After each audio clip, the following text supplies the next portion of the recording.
Richard St. Barbe Baker said, "The ancients believed that the earth was a sentient being and felt the behavior of mankind upon it.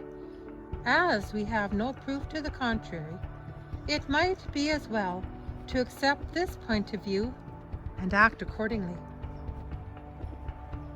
He goes on to say, "Trees, above all, are the beings which attract the waters of the firmament, conserve them in the shade, govern the whole vegetable kingdom in its great economy of water, leading it gently into springs, streams, and rivers, and maintaining fertile potency in the soil of a region."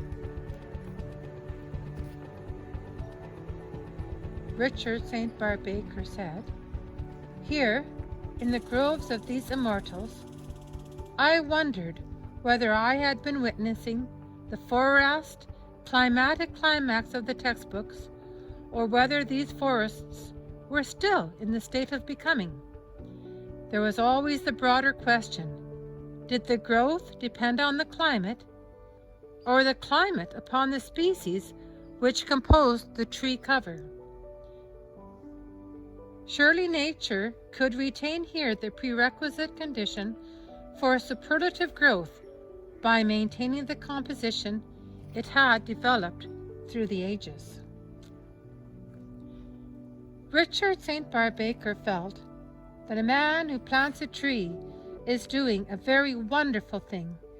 He is setting in motion an organism which may far outlive him or his children, and year by year that tree is storing up energy and power, working with precision like a factory, but far superior to any factory of man. On a full-grown tree, there are thousands and thousands of leaves, constantly working, evaporating, and breathing out water into the atmosphere. Think of the enormous surface of these leaves. Take, for instance, one large elm in our parks. If you were to defoliate it and spread all the leaves side by side on the ground, the leaves from a single tree would cover 10 acres of land. Now imagine those leaves covered with minute stomata, each working, absorbing the maximum quantity of solar energy, nitrogen from the atmosphere, and various other elements and minerals, and many other radiations which they accumulate and elaborate by means of millions and millions of chlorophyll cells. Besides water, trees provide pure air. They are the great filtering machines for the human organism.